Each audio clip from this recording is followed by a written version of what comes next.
Greetings and welcome to this inaugural debut episode of The Life of an Egyptian Initiate.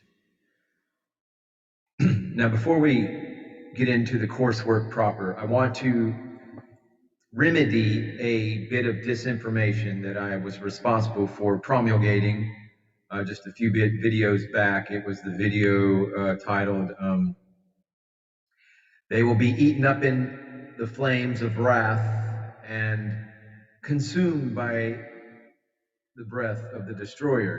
And within that video, I had made a mention to a date, 2030, roughly alluding to the return of this huge red dwarf star, which is red planet. The destroyer is known as the Phoenix, and also, but it has different various names because it's been recorded time and time again. And whoa, had a little bit of a frequency attack there, folks.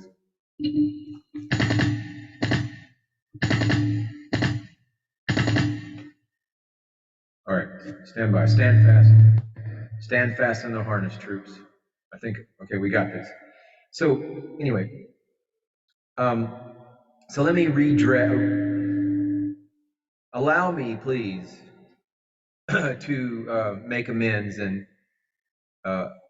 put forth new updated information. Now, the work, the books, the sources that I've been investigating reveal that Enoch, the prophet Enoch, as you may recall, was a chronologist and a prophet as well, who was aware of the orbital secrets of a fragmented planetary body that visits the inner solar system every 138 years.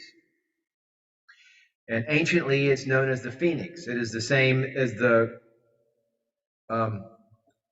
Wormwood, Nibiru, etc. It goes by many different names, but the Phoenix. But this amazing orbital history is laid out for all to see, and the research reveals the true chronology of Earth, past and future, the dating of the apocalypse, the sixth seal disaster in 2040 AD, and the return of the chief cornerstone,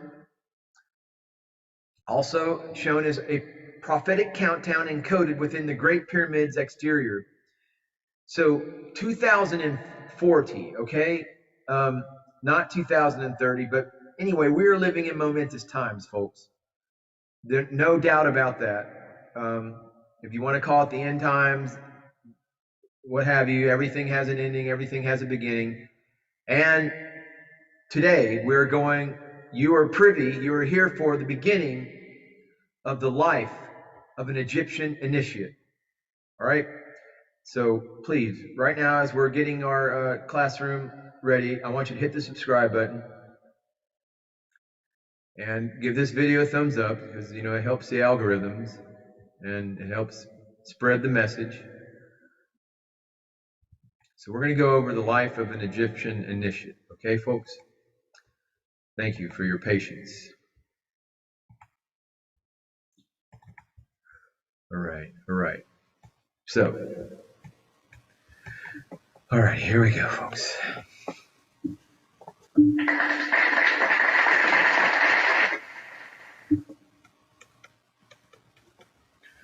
I am Elan, an initiate in the ancient mystery schools of Egypt. I am the first in line on your left. I believe that's, can you see him right there? That's Elan. I have come to tell you about the different initiations. In ancient Egypt, there were many degrees of initiation and many levels of priesthood. Some of the priests were born into families of priests or priestesses where it was assumed they would follow the path of the family bloodline. Secrets were told within the families about the mystery teachings and the rites passages of initiation. One could also become a priest or priestess after a long course of study, fasting, and ritual. High priests were initiated by Ra himself in the Great Pyramid.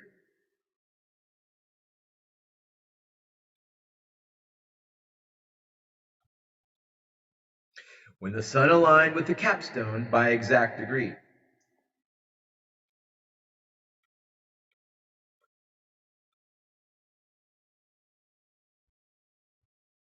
These priests would study for many years to achieve this level of spiritual accomplishment.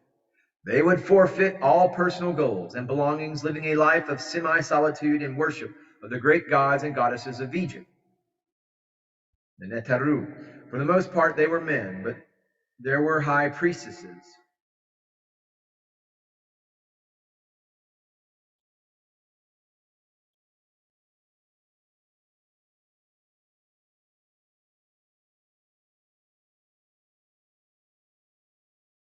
At the time of the initiation of the high priests and priestesses, a stillness would befall the land.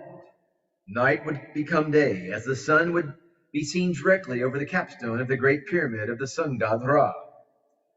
Once inside the great initiation pyramid, the illusions would begin. The initiates would enter a secret chamber in the pyramid where anything could happen. It was often a test of their endurance. They were to discern what was real and what was illusion. Not everyone passed the test, even after years of study. Only the very few would witness the appearance of the sun god Ra, who would give them the sacred teachings of creation. When their course of study was complete, Ra would give them special rods and powers. Next, they would be sent out to teach, to heal, and to initiate those who would follow them. Sound familiar? Perhaps Jesus the Christ, who, by his own testimony that I shared in the last video, spent his first, well, after he was with the Essenes, he went to the temples in Egypt, spent many years in temples of Egypt, and then what did he begin to do? Teach, to heal, and to initiate those who would follow him. Please hit that subscribe button if you agree. We're just getting started, folks.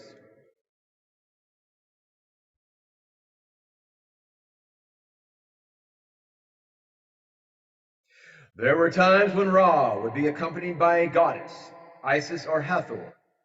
It was not unusual to present gifts to the gods and goddesses who came to initiate the priests and priestesses.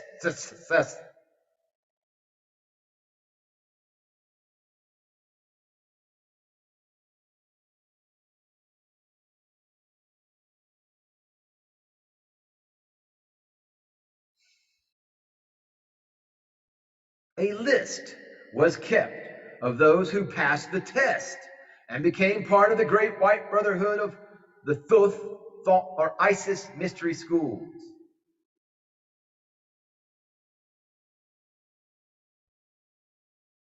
The emerald tablets of Jehuti, Thoth. The high priests and priestesses would initiate other novices when one day hoped to aspire to greatness, working with the gods.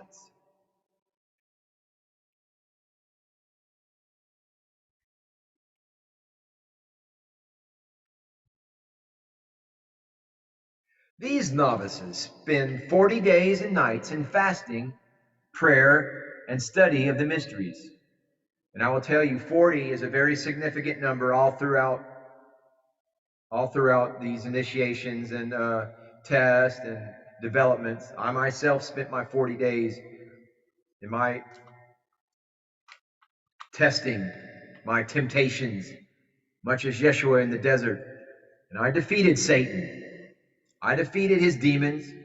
They are as scorpions and serpents underneath my feet to be trampled. That is the power given to us when you invoke the Christ within and you live connected to Source. These novices spend 40 days and nights in fasting, prayer, and study of the mysteries.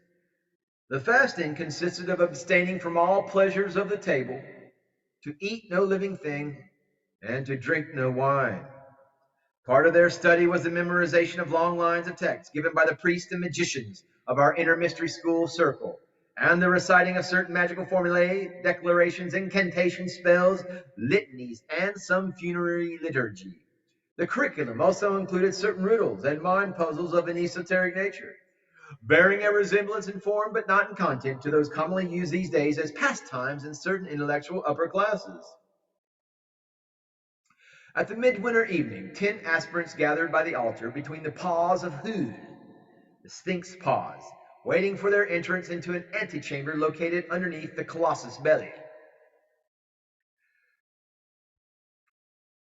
It was a fresh, peaceful evening, still reflecting on the pyramids the crimson afterglow of the sun, Aton, to whom all creation worshiped.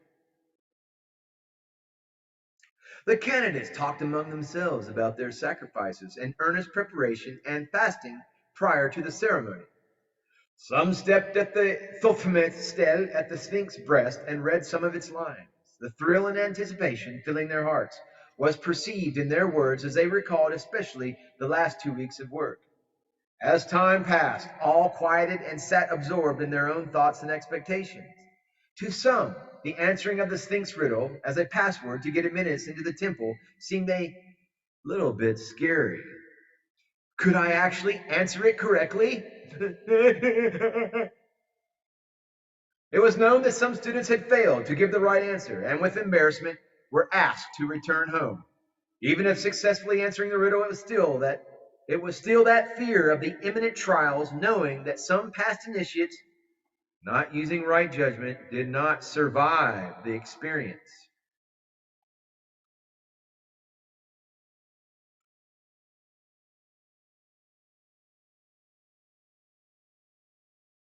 They waited patiently between the pause in silence, that same silence of secrecy of initiation that who the Sphinx symbolized.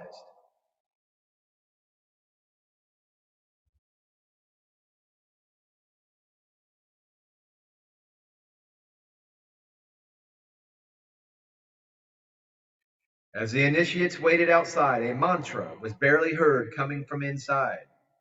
The Thuthmestel slowly and mysteriously moved halfway sideways as if supported by invisible hinges. An entryway with a cleverly hinged bronze door was revealed, at which they saw a torchbearer standing.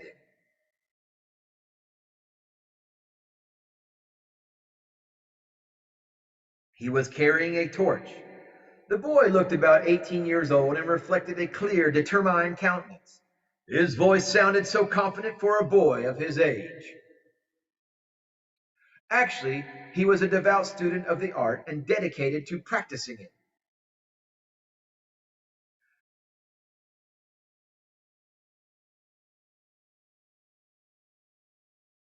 There's a little cross section of the area that's just been discussed. Entrance hall, tunnel, there's the Sphinx sitting up top. Present paving, we have the steps, the gate.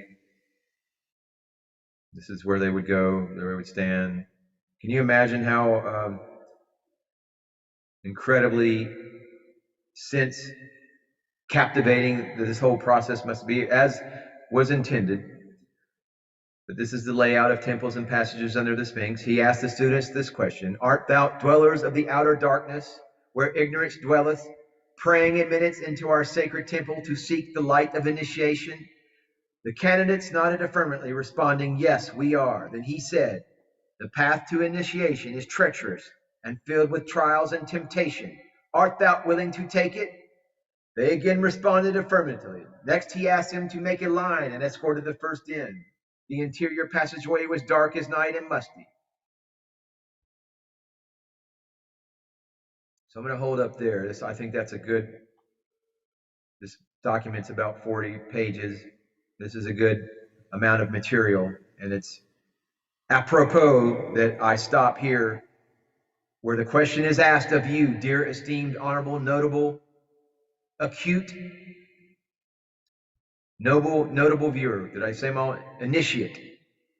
Art thou dwellers of the outer darkness where ignorance dwelleth, praying admittance into our sacred temple to seek the light of initiation? If you nod affirmatively by responding, Yes, we are. If you do seek the path to initiation and know that it is treacherous and filled with trials and temptation, and still thou are willing to take it, and you respond with the affirmative, I want you to get in line, hit the subscribe button, leave this video a thumbs up, and stay tuned as we begin this journey of initiation, of bringing heaven to earth upon the golden path to the new earth, golden age timeline.